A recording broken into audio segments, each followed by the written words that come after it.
ওকে কি বলে বুঝ দেবে আমি স্বামী ছাড়া সন্তান মানুষ করেছি। আমি জানি কি পরিমাণ কষ্ট করতে হয় একজন মাকে।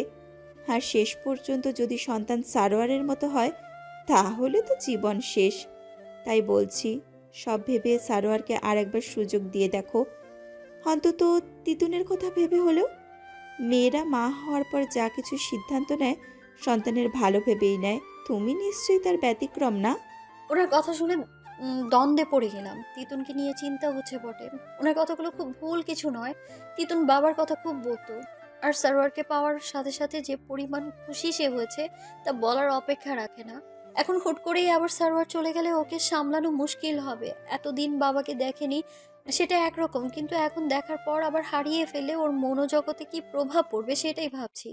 এলোমেলো ভাবতে ভাবতেই হসপিটাল থেকে ফোন এলো। একটা সিভিয়ার কন্ডিশনের পেশেন্ট এসেছে, এখনই হসপিটালে যেতে হবে। মোমেনা খালাকে বলে বেরিয়ে এলাম। 2 দিন হলো রঙ্গন আমায় এড়িয়ে চলছে। হসপিটালে দেখা হলেও ভালো মন্দ কিছু না বলেই মুখ ফিরিয়ে চলে যায়। আজও তাই করেছিল।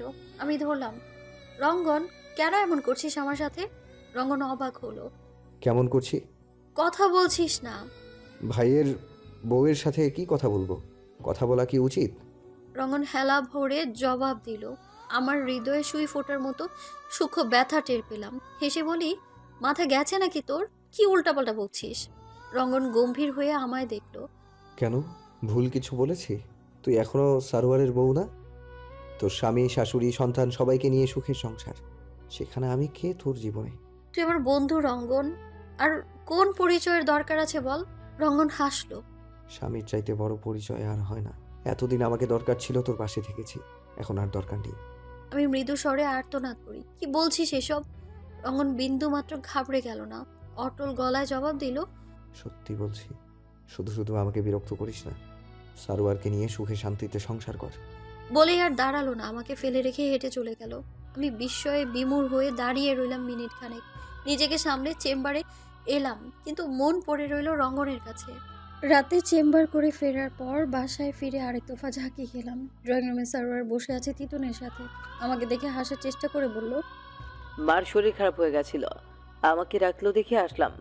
আমি কাছে থাকলে একটু সাহস হয়। মেজাজ খারাপ ছিল। উত্তর দিলাম, তো নিজের কাছে নিয়ে গেলেই তো পারো, পরের মেয়ের কাছে ফেলে রেখেছো কেন? সারোয়ার মুখ থেকে হাসিটা উধাও হয়ে গেল। তিতুন পাশ থেকে বলল, মাম্মা, বাবাকে বকছো কেন? বাবা অনেক ভালো মা, বাবাকে বকবে না। কথা বাড়াতে মন চায় না। ঘরে এলাম, সারাদিনের ক্লান্তি শরীরে ঝেঁকে বসেছে। গোসল করে বেরোতেই কথা কাটাকাটির আওয়াজ পেলাম। মোমেনা খালা হন্তদন্ত হয়ে ঘরে ঢুকলো। খালা, ওই লোকটা আসছে। আমি ব্রু কুচকে গেল আমার। কোন লোক? ওই যে আপনাকে মাঝে মাঝে এইটা সেটা পাঠায়, ভাইয়ার সাথে ঝগড়া লাগতেছে তার। আমি দ্রুত হাতে গায়ে ওড়না চাপিয়ে এগিয়ে গেলাম। ড্রয়িং রুমে যেতেই দেখলাম সারোয়ারের চেহারা বাংলার 5 হয়ে আছে। সোফায় বসে পা দুলাচ্ছে মাশরাফি ওরফে রাফি। আমাকে দেখে গা দুলিয়ে হাসলো। ম্যাডাম, দেশের বাইরে ছিলাম। আসার পর থেকে মনটা ছটফট করছিল আপনাকে দেখার জন্য, তাই বাসাতে চলে আসলাম। কিন্তু এসে দেখি এলাহি কারবার। আপনার স্বামী ক্যারেক্টার উধাও হয়েছে। আমি রেগে চেঁচিয়ে উঠলাম, আপনার সাহস তো কম না! আপনি আবার আমার বাসায় চলে এসেছেন। ঢুকতে দিল কি আপনাকে? আমি আজই সিকিউরিটির উপর কমপ্লেইন করব, দাঁড়ান। রাফি হো হো করে হাসলো। নিজের তৈরি করা বাড়িতে নিজে আসতে পারবো না, কি বলেন ম্যাডাম? যাই হোক, আইছিলাম আপনাকে একবার দেখতে, দেখলাম এখন জায়গা। আর হ্যাঁ, আপনার স্বামী লোকটা বেশি সুবিধার না, আমাকে না চিনে বাড়াবাড়ি করতেছিল, তাই একটু শাসন করেছি। কিছু মনে করেন না ম্যাডাম। আরেকটা কথা বলতে ভুলে গেছি ম্যাডাম, আপনার জন্য ছোট একটা গিফট আনছিলাম, এই যে টেবিলে রেখে গেলাম। রাফি চলে যেতে সারোয়ার আমার উপর চেঁচিয়ে উঠল, আমাকে ছেড়ে এসে ভালোই তো আছো দুপুর। রঙ্গন এ লোক, তোমার দেখি খোঁজ রাখার লোকের অভাব নেই, এই জন্যই আমাকে দরকার হয় না তোমার। আমি সন্ধিহান নজরে তাকিয়ে জানতে চাইলাম, কি বলতে চাইছো? সারোয়ার অবজ্ঞার সাথে হেসে বলল, বলার কি আর দরকার আছে?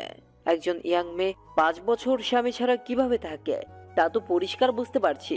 এই জন্যই আমি ফিরে আসায় তোমার ভালো লাগছে না, তাই না? সারাদিনের ধকলে শরীর মন নাকাল হয়েছিল। সারোয়ারের কথা শুনে শরীর ঝাঁকি দিয়ে উঠল। এগিয়ে গিয়ে সজোরে চর কষালাম ওর গালে। তারপর বললাম, বানর কখনো মানুষ হয় না। তুমি তোমার মাকে নিয়ে চলে যাও সারোয়ার। তোমাকে ছাড়া আমি ভালো আছি, এটা তো দেখছোই তুমি। আর তিতুনকে এতদিন একাই সামলেছি, এখনো পারবো। সারোয়ার এগিয়ে এসে আমার জড়িয়ে ধরলো।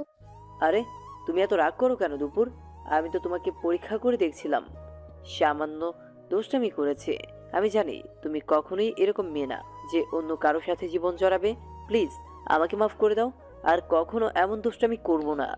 দীর্ঘদিন পরে সারোয়ারের সান্নিধ্য বিচলিত করলো আমাকে। ভীষণ বিচ্ছিরি অনুভূতি। দেখবেন মন থেকে কাউকে ভালো না লাগলে তার ছোঁয়াকে কাটার মতো লাগবে। আমারও সেই রকম লাগছিল। আমি সারোয়ারের কাছ থেকে নিজেকে ছাড়িয়ে নিতে চাই। সারোয়ার বুঝতে পেরে আরো আঁকড়ে ধরলো আমায়। আমি কঠোর স্বরে বলি, দুষ্টামি করো বা না করো, ভদ্র ভাষায় চলে যেতে বলেছি, চলে যাবে। আর আমি আমার কথা ফিরিয়ে নেব না। এবার দয়া করে ছাড়ো আমায়। বেশি বাড়াবাড়ির ফল কিন্তু ভালো হবে না সারোয়ার। সারোয়ার আমায় ছেড়ে দিয়ে সামনে দাঁড়ায়। এমন করছো কেন দুপুর? বললাম তো সরি। আচ্ছা, কান ধরে ভুল স্বীকার করলে মাফ করবে? তাইলে তাই করছি। আমি কিছু বলবো তার আগে সারোয়ার কান ধরে দাঁড়ায়। প্লিজ মাফ করে দাও। আমি অনড়ভাবে মাথা দুলাই মাফ করলাম, কিন্তু তোমরা চলে যাবে এই কথা নড়চড় হবে না সারোয়ার। আমি জীবনে আর কোনো জটিলতা চাই না। সারোয়ার এবার রেগে গেল। বাড়াবাড়ি করছো দুপুর। সব কিছু তুমি ডিসাইড করার কে? তোমার একার জীবন হলে কোনো কথা ছিল না, কিন্তু এখন তিতুন আছে। ও যেমন তোমার মেয়ে তেমনি আমারও মেয়ে।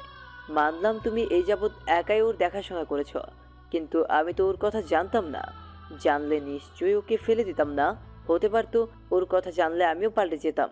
এরকম পরিস্থিতিতে পড়তেই হতো না আমাদের। তবুও যখন বলছো ঠিক আছে চলে যাব আমরা, তার আগে তিতুনের কাছে জানতে চাই ও কি চায়। ও যদি বাবাকে ওর লাগবে না, তাহলে চলে যাব আমি এবার, ঠিক আছে? আমি দ্বিধায় পড়ে গেলাম। তিতুন কখনো তা বলবে না জানি আমি। এই কয়দিনে সারোয়ার বেশ ভালো বন্ধুত্ব করে ফেলেছে তিতুনের সাথে। কড়া কথা বলতে গিয়েও থেমে গেলাম। তিতুন একা থাকে, সারোয়ার যেরকম মানুষ তাতে ওকে ভরসা করা যায় না। আমি চুপ করে গেলাম। বুঝতে পারছি এভাবে হবে না, অন্য কোনো পন্থা অবলম্বন করতে হবে। সারোয়ার এত সহজে ছাড়বে না আমাদের। আমার দুর্বলতা বুঝেই সারোয়ার লক্ষ্মী ছেলের মতো হাসলো। তুমি খামোখায় রাগ করছো দুপুর। বলছি তো ভুল করে ফেলেছি। আমি অনুতপ্ত। আমি খেয়াল রাখবো, আর হবে না এমন কিছু। আমি জবাব না দিয়ে নিজের রুমে ফিরে এলাম। মনে হচ্ছে দ্বিতীয়বারের মতো ফেঁসে গেছি সারোয়ারের সাথে। গতবার কোনোভাবে পালিয়ে এলেও এইবার সেই পথটাও নেই। আর পালিয়ে যাবই বা কোথায়? প্রতিবার নিজেকে ভেঙে নতুন করে শুরু করাটা তো সম্ভব না। এবার তাহলে কি করব? কিভাবে মুক্তি মিলবে সারোয়ারের হাত থেকে?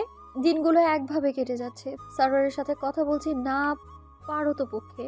তিতুন সারা দিন কি করছে সেসব ক্ষণে ক্ষণে সিসিটিভিতে দেখে নিচ্ছি। মেয়ে তার বাবা আর দাদির সাথে বেশ ভালো সময় কাটাচ্ছে। এর মাঝে শাশুড়ির শরীর বেশ খারাপ হলো। ওনার অনিচ্ছা সত্ত্বেও কয়দিন হসপিটালে থাকতে হলো। আমাদের এই হসপিটালে মাঝে মাঝে দেশের বাইরে থেকে ডক্টররা আসে, ফ্রিতে রোগী দেখে। হতদরিদ্র 4-5 জনের অপারেশনও করে দেয় ফ্রিতে। শাশুড়ির কপাল ভালো, এবার একজন ক্যান্সার বিশেষজ্ঞ এসেছেন। ওনার নাম ড্যানিয়েল লুইস। আমি লুইসের কাছে শাশুড়ির ফাইল দিয়ে অনুরোধ করলাম ওনার ট্রিটমেন্ট করতে। লুইস বেশ আন্তরিকতার সাথে ওনার সমস্ত রিপোর্ট দেখলো। বর্তমান শারীরিক অবস্থা দেখলো সে। জানালো ওনার অবস্থা খুব একটা ভালো না। দ্বিতীয়বার ক্যান্সার ফিরে আসা মানে সেটা আগের তুলনায় বেশি শক্তি নিয়ে আক্রমণ করে। শরীর ঔষধ চিনে ফেলে বলে ঔষধ কাজ কম করে আর রোগ দ্রুত ছড়ায়। অল্প কিছুদিন ওনার হাতে আছে, পারলে ওনাকে মানসিক শান্তি দাও, তাতে করে মৃত্যুটা সহনীয় হবে তার জন্য। ডক্টর হিসেবে রোগীর জন্য স্বাভাবিক সহানুভূতি মনে এলো। যত যাই হোক, কারো মৃত্যু কখনোই আনন্দদায়ক কিছু নয়। শাশুড়ির অসুস্থতার ফায়দা লুটল সারোয়ার। সে তার মাকে দেখতে কয়েক দফা হসপিটালে এলো আর গেল। লোকে জেনে গেল সে আমার স্বামী। সেও তার মতো করে গল্প বানিয়ে সকলকে বলে গেল। হসপিটালে আমাকে নিয়ে জোর গুঞ্জন চলছে, বেশ বুঝতে পারছি। ইচ্ছে করেও না শোনার ভান করি, কিন্তু দিন শেষে যখন ঘুমোতে যাই মনটা খচখচ করে। বুঝতে পারছি না চাইতেও আবারও এই সম্পর্কের জালে জড়িয়ে যাচ্ছি আমি। জাল এমনভাবে জড়িয়ে ধরছে আমাকে, আমি চাইলেও ফট করে জাল কেটে বেরোতে পারবো না। অনিচ্ছায় আমরা সুখী পরিবার সেজে দিন কাটাচ্ছি। কিভাবে কাটাচ্ছি, কেন কাটাচ্ছি, এসব ভাবনা প্রতিনিয়ত আমায় ক্ষত বিক্ষত করছে। তার উপর রঙ্গন কদিন ধরে হসপিটালে আসছে না। কয়েকজনকে জিজ্ঞেস করে কোনো সদুত্তর পেলাম না। আমি ফোন দিয়েছি অগণিত বার, কিন্তু ফোন ধরেনিও। গত 5 বছরের রঙ্গন আমার একমাত্র ভরসার জায়গা আর কথা জমা রাখার বক্স হয়ে গিয়েছিল।